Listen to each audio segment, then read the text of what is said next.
Hello, friends. This week's devotion is titled Compromised Truth. Just like a bad attitude results from the delay and disappointment of distractions, annoyances result from the false realities of lies, regardless of intentionality. Both distractions and lies are door openers to the enemy to drain us of peace and pace in our victory runs. The enemy is all about covert and overt lies. Walking out a false reality is where we feel like nothing good works for us. That's because we're working our plan, not God's. Many times we can be too deceived to realize we're doing the wrong thing, especially since our ways feel so familiar. A couple of weeks ago, our Lord gave me a revelation that some of our most enduring annoyances result from relationships in which God's truth is compromised. Much of it is done out of fear of man, by masking our godly identity and character. This false shield works against our shield of faith and postures us to believe lies, speak lies, and exhibit false impressions. Little wonder why we don't get ahead sometimes. I believe God is highlighting this issue because He is about to remove some of these major annoyances in our lives. I believe we are coming to the end of some sufferings, since last season patient endurance has had its developmental work in us for the new season we're now in. God has seen us try our best to respond His way to the troubles that have come our way by trusting Him, blessing our enemies, and moving forward. God has met us there. His model is based on one Jesus set for us in 1 Peter 2:23, which says, "When he was reviled and insulted, he did not revile or offer insult in return. When he was abused and suffered, he made no threats of vengeance, but he trusted himself and everything to him who judges fairly." Jesus is the perfect expression of the truth in his integrity and sincerity of character. His truth means what is ideal and genuine, unconcealed and manifest. This makes sense, since we know that he was God who came down from heaven and revealed himself in flesh. Likewise, whenever God calls us out and away to fulfill a mission with him for his glory, it's also for our benefit. Even if we don't see how, we are to just go. Abraham is a great example. God instructed him to depart from his family's house and go to where God would send him.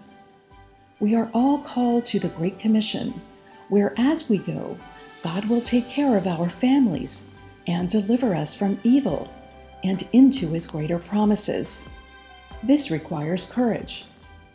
If we shrink back and remain in a state of compromise, not only do we live at a lower level than God intended, we live in agreement with demonic activity. Over time, this can change our personalities as confusion and resentment settle in.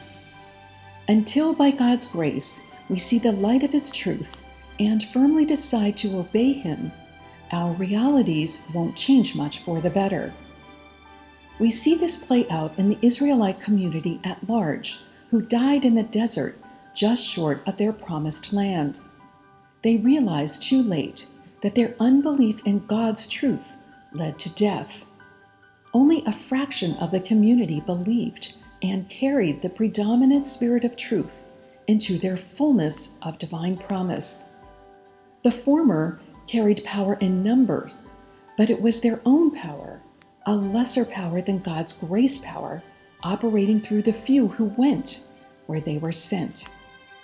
Sadly, this community at large brought it on themselves, even though they were forewarned by God and Moses to make righteous choices. Deuteronomy 30 verse 19 says, "I call heaven and earth to witness this day against you, that I have set before you life and death, the blessings and the curses. Therefore, choose life, that you and your descendants may live."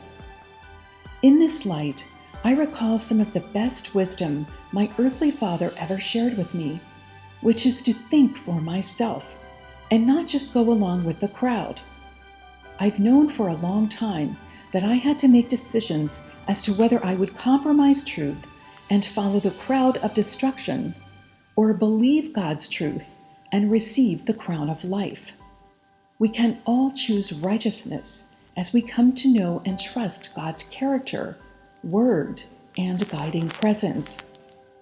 His nature of truth offers us a power force of purity, certainty, and righteous direction toward living out his eternal reality.